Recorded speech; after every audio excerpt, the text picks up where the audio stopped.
นิดนึงก็ถ่ายกันหนึ่งก่อนอันนี้แนะนำซื้อใหม่แน่สื่อบัวลอยน้องยังเกาะบัวลอยโดยโอ้เป็นตะแพงเนาะสาวยังสื่อน้องเจี๊ยบโดยโอ้คนบางใหญ่สื่อเจี๊ยบเนาะ สาวเมืองพีนเนาะโดยแนะนำซื้อแน่เมน้องเมย์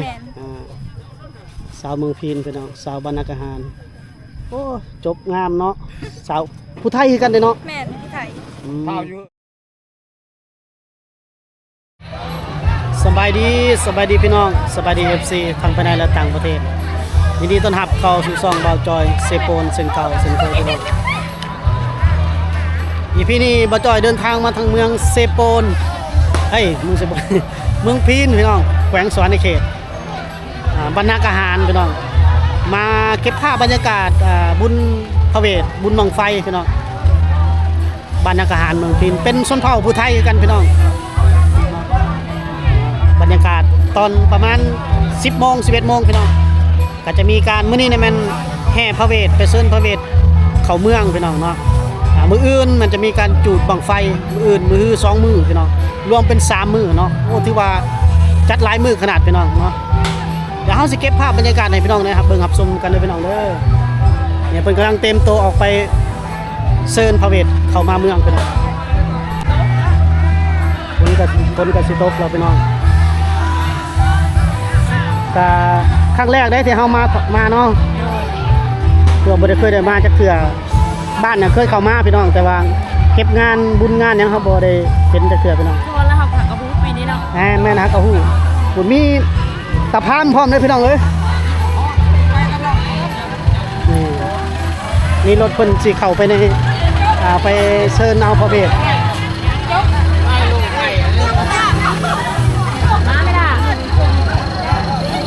นี่พักกันนั่งรถไปแล้วบ่เตรียมไปแล้วบ่ล่ะไปแล้ว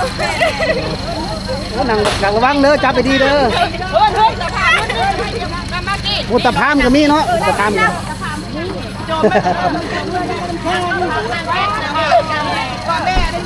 โอ้ยบรรยากาศเป็นนี่สาวๆคุณนั่งรถนั่งดีเด้อ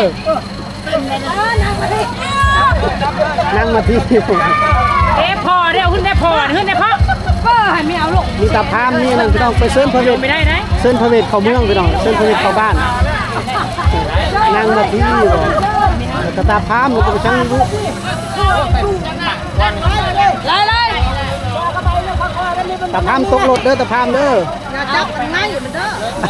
นั่งรถไหมดีเลยจับเข้ามาไปแล้วพี่น้อง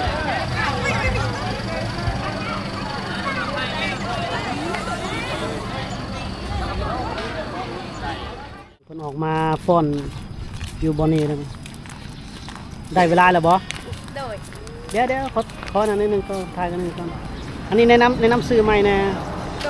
สื่อบัวลอยน้องยังเกาะบัวลอยโดยโอ้เป็นตะแพงเนาะสาวเมืองพีนนี่พี่น้องน้องบัวลอยอายุเท่าไรแล้วตอนนี้ประมาณ14-15อ๋อยังเฮียนอยู่บ่อ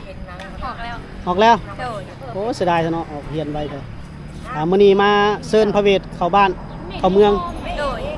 บ่ได้ฟ้อนเนาะก็มีแต่มาเชิญนำเขาซื่อๆไปเนาะอยู่เฮือนเฮ็ดหยังช่วงนี้อยู่เฮือนเฮ็ดนาโดยทาเฮ็ดนาอยู่แกงก่อนเนาะโอเคเดี๋ยวสบายดีน้องยังน้องเจี๊ยบโดยโอ้คนบางใหญ่สื่อเจี๊ยบเนาะ สาวเมืองพีนเนาะโดยจักปีละ17 ปี7 ปียังเฮียนอยู่บ่โดยมน้องเจี๊ยบสาวสวยได้น้องเจี๊ยบนี่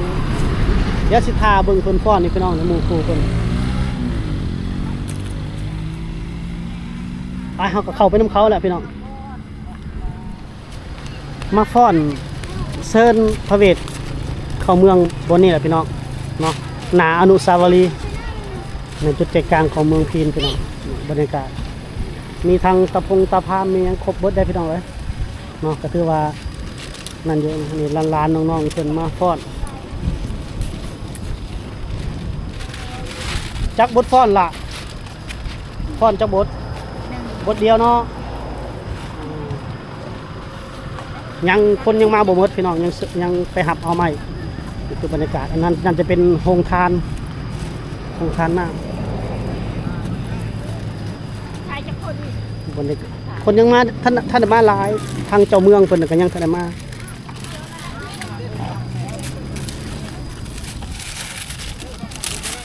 โรงทานน้ำบ่เจ๊ โดย โอ้นี่เลยนี่แหละผู้ศรัทธาใจบุญเพิ่นนี่โอ้บ่มีเต้นบ่มีหยังเลยเนาะก็แห้งแล้ว ว่าบ่ได้มีเต้นเลยเนาะ ได้แล้วผมอยู่ห้องพุ่นแล้วใช่ไหม บ่แห้งแล้วนั่งตากแดดนี่ฟ้อนตากแดดนั่งตากแดดได้นี่แหละ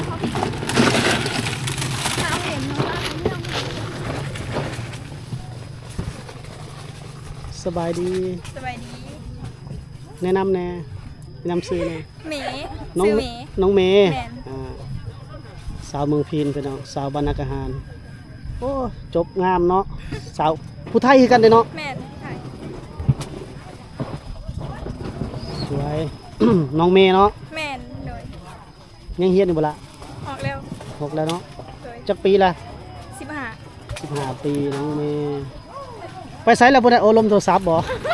ผู้บ่าวโทรหา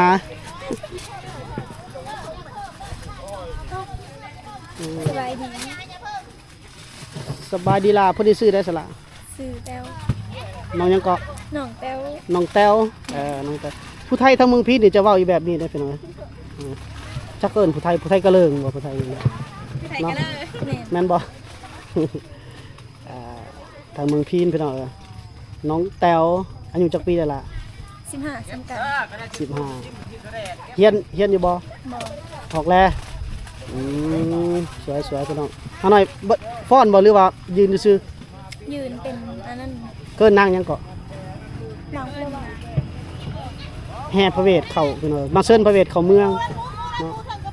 ขอบเจอหลายสวยมันมุมยักมือเนาะงามคนงามผลิตกล้องเนาะบ่ได้ได้เข้าเบิดผลิตงามผลิตกันยับออกเองแน่ให้มันแสงเขาแน่เดี๋ยวบ่งามหายอ้ายได้หั่นแหละซื้อได้ล่ะ ซื้อมินตา มินตา โดย โอ้น้องมินตาพี่น้องขับรถมาบ่นี่ บ่คิดว่าใหญ่ โอ้น้องมินตาสาวจริงงามบ่ได้มาฟ้อนนี่กันเนาะอืม มาขุมหมู่ มาคุมหมู่มาเป็นหมู่ดีแล้วเดี๋ยวล่ะขอบใจน้องมินตาสาวมินทียังเฮียนอยู่บ่ เห็นอยู่ มอ ม.6 โอ้ใกล้สิจบไปเด้อพี่น้องอีกนี่ปีสุดท้ายขอบใจเสียเด้อพี่น้องนี่แต่ผู้งามผู้ยังอีกมุมพุ่นนี่อ๋อตัวปานนี่ยังบ่ทันได้พรท่านพี่น้องเลยสำนึกกระแดดฮ้อนแล้วประเทศยังไงน่ะเตรียมตัวก่อน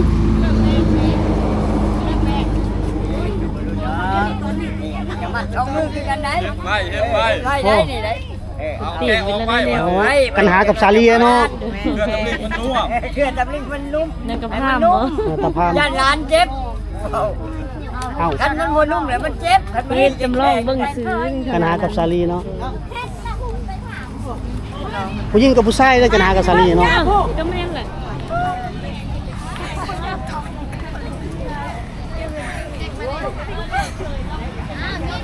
ได้เข้ากล้องตลอดเลยเนาะ ยังบ่ฮอดยามฟ้อนบ่ อย่าง นี่อีกโดนเนาะนี่อีกโดนเนาะ เช็คขนาดที่เช็คคนดังจังไฟมีลูก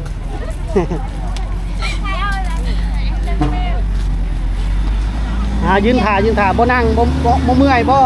ก็ใจสู้ เนี่ยถ่ายแล้วกันลงทีวีนะจะมีโทรศัพท์เรียบร้อย อยากมืดเนาะมื้อนี้มืดเอา เอาไปเลยถึง บ่ลอย บัวลอยคนสวยน้องบัวลอยคนสวยเอ้าอย่าพาไปก็ละอายเลยนะคนอายเลยพี่น้อง สู้ เดี๋ยวสิไปปั้นให้เป็นคนดังเนาะจังได๋ดังไฟบ่ลุกบ่ ลงไปนี่ลูก เปิดเรียบดังที่ดีนะมึงอ่ะกำลังทายสุดโอเบลคอตเตอร์อยู่ เอออย่าตีเนาะไอ้หล่าว่าอย่าตีงามเลยนะสองสาวคนนี้ รัดเลย สวยนี่สองสาว เอา น้องเจี๊ยบกับน้องบัวลอย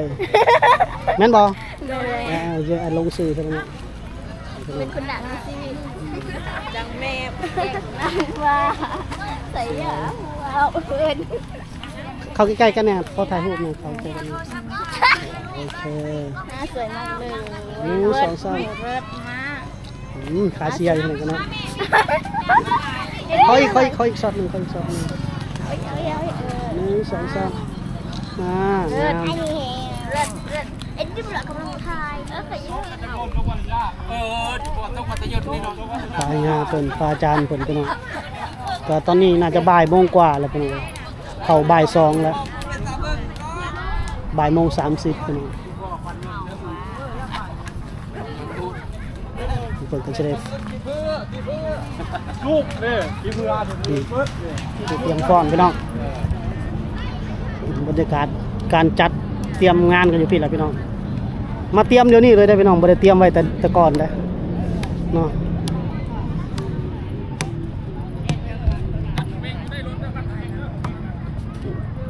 นี่ก็ผู้เฒ่าผู้แก่ญาติโยมผู้ศรัทธาเพิ่นก็มาพี่น้องต้นกระพึกมาหยังเพิ่นก็มาหมดเลย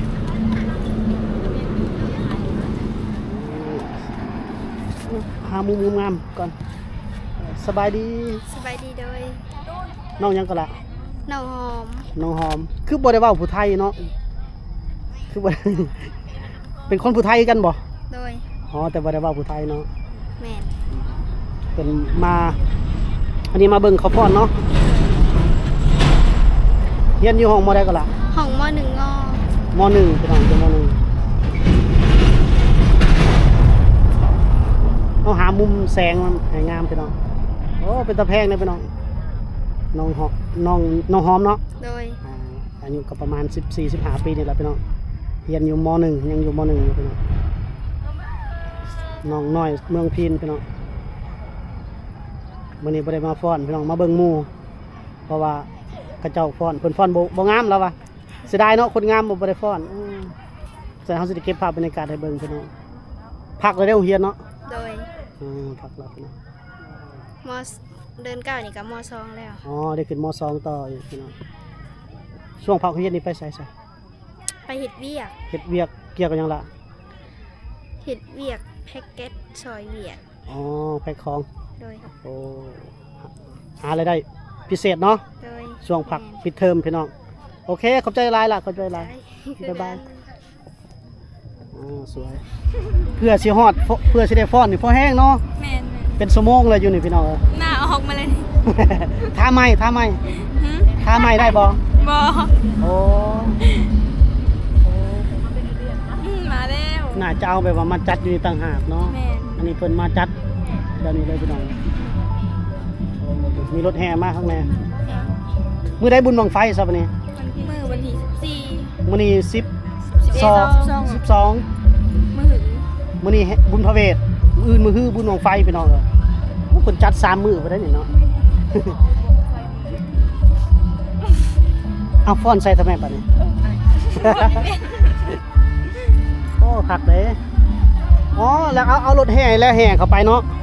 บัดนี้สิไปฟ้อนมองได้เข้าไปบ้านเฮานี่อย่าบอกเด้อฟ้อนตัวนี้ไปเลย ฮะ เอามงซอยพุ่นได้น้องเอ้ยเนาะ เริ่มอยู่ดี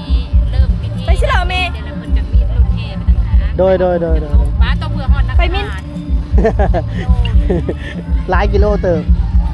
โอ้ไปฟ้อนเขามาบ่น่ะโดยโอ้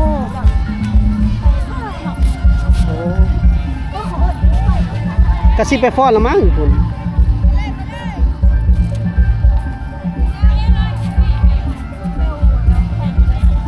ใครแน่แต่แดดบ่แห้งปานใดขอให้งานราบรื่นพี่น้องฝนบ่ตก ฟ้าบ่ห้อง คนงามบ่ฟ้อนเนาะหล่ะเนาะเจ้าก็พอฟ้อนแน่ ยังมาคุกคี มินตาเด้เนาะน้องมินตา โดย โอ้ยฮ้อนเด้บัดนี้อยู่กับน้องมินตานี่นะครับพี่น้องอยู่กับคนงานอยากอยู่อยู่ดอกอยู่บนมือก็ได้เด้อสวยจังช่วงบ่ได้ไปเรียนนี่เฮ็ดหยัง บ่ได้เห็นยัง บ่ได้เฮ็ดหยังเลยหน้านี่บ่ได้เฮ็ดบ่ เห็น ดำหรือบ่ ยัง คนบ่ได้ตกเนาะ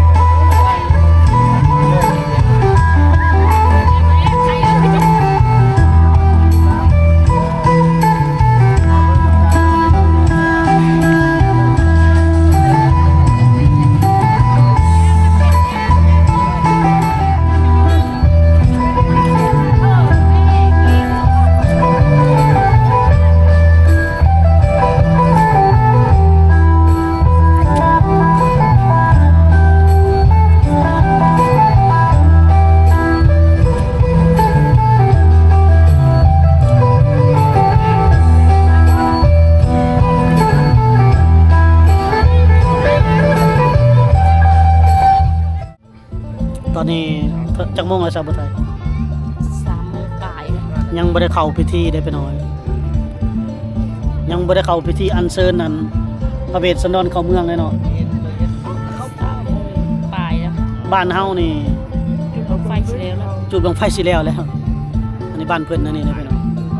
แต่ว่าบ้านเพิ่นน่ะมื้อนี้น่ะมันเชิญพระเวสเข้าไปแล้วกับมื้ออื่นก็